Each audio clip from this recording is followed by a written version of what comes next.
ಒಬ್ಬರೇ ಯಾರೆಲ್ಲ ಮಂತ್ರಾಲಯಕ್ಕೆ ಹೋಗಬೇಕು ಅಂತಿದ್ರೆ ಅವರು ಈ ವಿಡಿಯೋನ ಕೊನೆವರೆಗೂ ನೋಡಿ. ಜಯ ರಾಘವೇಂದ್ರಾಯ ಸತ್ಯ ಧರ್ಮರತಾಯ ರಾಯಚೂರು ಟು ಮಂತ್ರಾಲಯ ಬಸ್ಸ ಭಾಳ ಲೇಟ್ ಬಂತದು, ಭಾಳ ನಿಧಾನಕ್ಕೆ ಬಂತು. ಅಲ್ಲಿಂದ ಇಲ್ಲಿಗೆ ಇಲ್ಲಿಂದ ಅಲ್ಲಿಗೆ ರೂಮ್ ಹುಡುಕುತ್ತಲೇ 2:30 ಆಗೇ ಬಿಡ್ತು. ಎಷ್ಟು ಜಲ್ದಿ ಆಗುತ್ತೆ ಅಷ್ಟು ಜಲ್ದಿ ಮಠಕ್ಕೆ ಹೋಗ್ಬೇಕು, ದರ್ಶನ ಮಾಡಬೇಕು, ಇದೊಂದು ನನ್ನ ತಲೆ ಒಳಗಿರೋದು. 3 ಗಂಟೆಗೆಲ್ಲ ಪಟ ತಯಾರಾಗಿ ಬಂದು ನೋಡ್ತೀನಿ, ಇಷ್ಟು ಪರಿ ಪಾಳೆ ಹಚ್ಚಾರ. ಸರಿ ಫಸ್ಟಿಗೆ ಮಂಚಾಲಮ್ಮನ ದರ್ಶನ ಮಾಡ್ಕೊಳ್ಳೋಣ ಅಂತ ಹೋದೆ. ಆ ಕಡೆಯಿಂದ ಎಂಟ್ರಿ ಇರಲಿಲ್ಲ ಮೇನ್ ಡೋರಿಂದ. ಎಷ್ಟೊತ್ತಿದ್ರು ಪಾಳೆಯಲ್ಲಿ ನಿಂತು ಮೊದಲು ರಾಯರ ದರ್ಶನ ಮಾಡ್ಕೊಂಡು ನಂತರ ನಾವು ಮಂಚಾಲಮ್ಮನ ದರ್ಶನಕ್ಕೆ ಬರಬೇಕಿಲ್ಲಿ. ಅಂದರೆ ನಿಮಗೆ ಮಂಚಾಲಮ್ಮನ ಟೆಂಪಲ್ ಒಳಗಡೆ ಹೋಗಬೇಕಂದ್ರೆ ಈ ಥರ ಇದೆ. ನಾನು ಫಸ್ಟ್ ಟೈಮ್ ಆಗಿರೋದ್ರಿಂದ ಹೊರಗಡೆಯಿಂದನೇ ಮಂಚಾಲಮ್ಮಂಗೆ ನಮಸ್ಕಾರ ಮಾಡಿಕೊಂಡು ಪಾಳಿಗೆ ನಿಂತೆ. ಈಗ 4 ವರ್ಷದ ಹಿಂದೆ ಬಂದಾಗ ಈ ಥರ ಪಾಳೆ ಇರಲಿಲ್ಲ, ಡೈರೆಕ್ಟ್ ಒಳಗಡೆ ಹೋಗಿ ಅಲ್ಲಿಂದ ಪಾಳೆ ಇತ್ತು. ಈಗೆಲ್ಲ ಚೇಂಜ್ ಮಾಡಿದ್ದಾರೆ, ಇದು ಹೊಸದಾಗಿ ಮಾಡಿರೋದು. ಸಾಯಂಕಾಲ 4 ಗಂಟೆಗೆ ದರ್ಶನ ಶುರು ಆಗುತ್ತಂದ್ರೆ 3 ಗಂಟೆಗೆಲ್ಲ ಬಂದು ಇಲ್ಲಿ ಪಾಳಕ್ಕೆ ನಿಂತು ಬಿಡ್ತಾರೆ. ನಾನು 3:15ಕ್ಕೆ ಬಂದು ನಿಂತೇನೆ. 4 ಗಂಟೆಯಿಂದ ಸ್ವಲ್ಪ ಮೂವ್ ಆಗೋಕ್ಕೆ ಶುರು ಆಯಿತು ಕ್ಯೂ. ದೇವಸ್ಥಾನದ ಬಾಗಿಲು ತೆಗೆದ್ಮೇಲೆ ಅದೇನು ಭಾಳ ತಾಗೋದಿಲ್ಲ, 10-15 ನಿಮಿಷದೊಳಗೆ ಮುಗಿದು ಹೋಗ್ಬಿಡ್ತೈತಿ. ಪಾಳಿ ಆಯ್ತು, ದರ್ಶನ ಆಯ್ತು. ಎಷ್ಟು ಚೆನ್ನಾಗಿ ದರ್ಶನ ಆಯ್ತು ಅಂದರೆ ಪಾಳಿ ಪಟ ಮುಗೀತು. 2-3 ನಿಮಿಷ ನಾನು ಬೃಂದಾವನದ ಎದುರುಗಡೆ ನಿಂತು ರಾಯರ ದರ್ಶನ ಮಾಡೋ ಥರ ಆಯಿತು. ವೀಕೆಂಡ್ ಅನ್ನೋದು ಬಿಟ್ಟರೆ ಯಾವ ವಿಶೇಷನೂ ಇರಲಿಲ್ಲ, ಆದರೆ ಪ್ರತಿನಿತ್ಯ ವಿಶೇಷ ಅನ್ನೋ ಥರನೇ ಸಾವಿರಾರು ಜನ, ಕಣ್ಣು ಹಾಯಿಸಿದಷ್ಟು ಸಾವಿರಾರು ಜನ.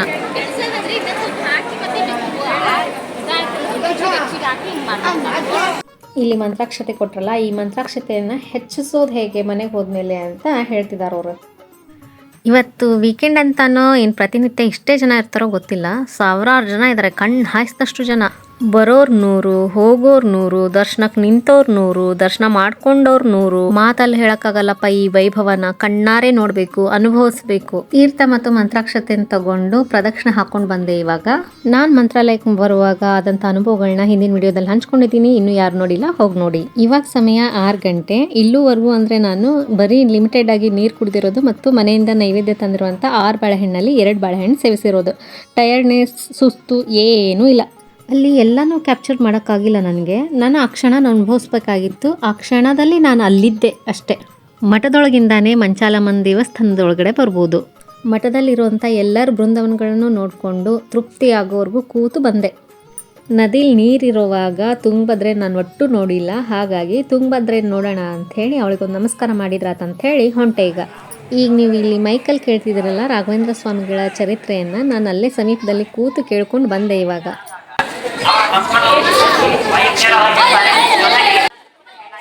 ಮಠದಲ್ಲಿ ನಡೆಯುತ್ತಿರುವಂಥ ಯಾವುದೇ ಅಭಿಷೇಕ ಆಗಿರಲಿ, ಪ್ರವಚನಗಳಾಗಿರ್ಬೋದು, ಸುಪ್ರಭಾತಗಳಾಗಿರ್ಬೋದು, ಪ್ರತಿಯೊಂದನ್ನು ನಾವು ಮೈಕ್ ಮೂಲಕ 4 ದಿಕ್ಕಿನ ಕಡೆನೂ ಕೇಳ್ಬೋದು ಮಂತ್ರಾಲಯದಲ್ಲಿ.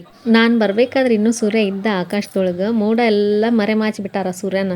ಇಲ್ಲಿ ನದಿ ಹತ್ರ ಬರಬೇಕಾದ್ರೆ ನಿಮಗೆ ನದಿಲಿ ದೀಪ ಬಿಡಲಿಕ್ಕೆ, ನದಿಗೆ ಬೆಳಗ್ಲಿಕ್ಕೆ ದೀಪ ಮಾರ್ತಿರ್ತಾರೆ. ಗಂಟು ಬಿದ್ದು ಬಿಡ್ತಾರೆ, ಬ್ಯಾಡ ಅಂದರೂ ಕೇಳಂಗಿಲ್ಲ.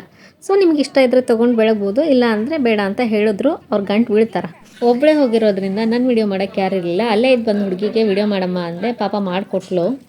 ನಮೋ ನಮೋ ಜಯ ತುಂಗಭದ್ರೇ, ನಮಿತರನು ಪಾಲಿಸುವ ಸದ್ಗುಣ ಸಮುದ್ರೇ. ನಮೋ ನಮೋ ನಮೋ ನಮೋ ನಮೋ ನಮೋ ನಮೋ ನಮೋ ಜಯ ತುಂಗಭದ್ರೇ. 50 ರೂಪಾಯಿ ಹೇಳ್ತಾರೆ, ಅದೇನು ಭಾಳಲ್ಲ, ನೀವು ಕಮ್ಮಿಗೂ ಕೇಳ್ಬೋದು.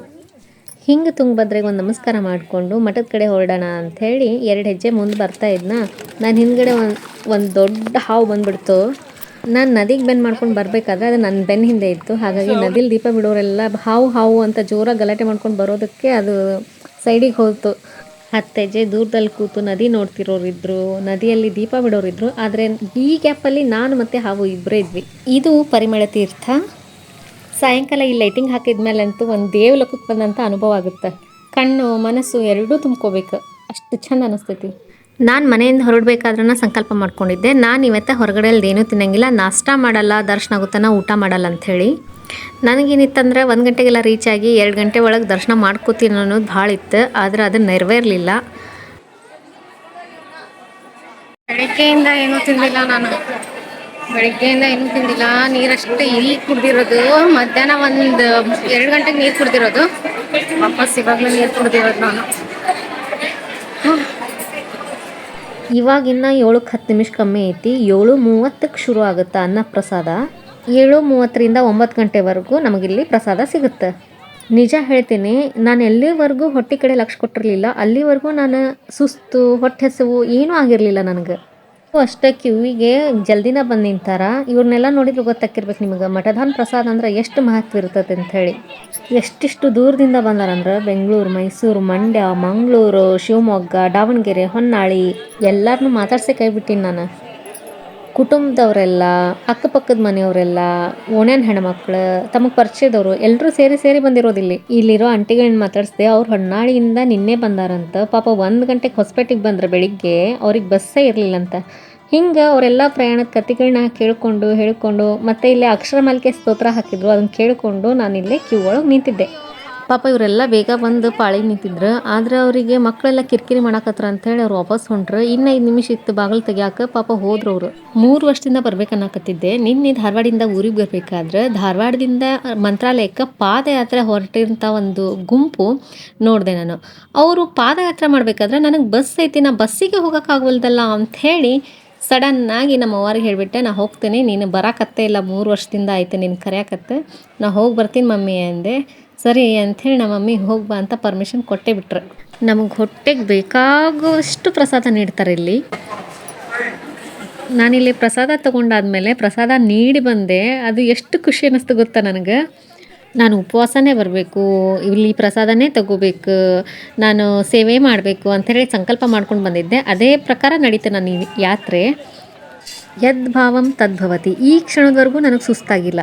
ಕರೆಕ್ಟ್ 9 ಗಂಟೆಗೆ ಮಠದ ಲೈಟ್ಸ್ನ ಆಫ್ ಮಾಡ್ತಾರೆ. ಆದರೆ ಮಠದ ಆವರಣದ ಯಾವ ಲೈಟ್ಸ್ನೂ ಆಫ್ ಮಾಡೋಂಗಿಲ್ಲ. ಈ ರಾತ್ರಿ ಮಠದ ಆವರಣದೊಳಗೆ ಕಳಿಬೇಕು ಅನ್ನೋದು ಭಾಳ ಇತ್ತು. ಆದ್ರೆ ಬ್ಯಾಡ್ ಅಂಥೇಳಿ ರೂಮಿಗೆ ಹೊಂಟೆ.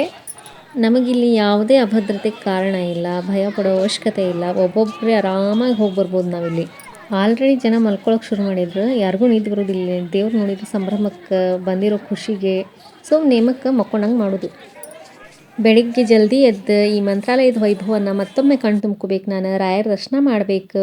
ಆ ವೈಬ್ ಹೆಂಗಿರುತ್ತೆ ಅದನ್ನು ನೋಡ್ಬೇಕು. ನಾನು ಮಾರ್ನಿಂಗ್ ವೈಬ್, ಪಂಚಮುಖಿ, ಬಿಚ್ಚಾಲಿಗೆಲ್ಲ ಹೋಗ್ಬೇಕು. ಮತ್ತು ನಾನು ನಮ್ಮೂರಿನ ದಾರಿ ಹಿಡಿಬೇಕು ಅನ್ನೋ ಕಾರಣಕ್ಕೆ ಈಗ 10 ಗಂಟೆ ಆಗೈತಿ, ನಾನು ರೂಮಿಗೆ ಕಡೆ ಹೊಂಟೆ.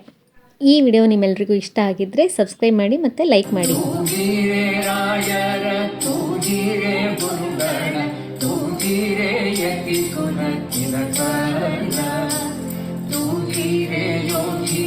ಕರಕಮಲ ಪೂಜ್ಯರ ತೂಗಿರೆ ಗುರು ರಾಘವೇಂದ್ರ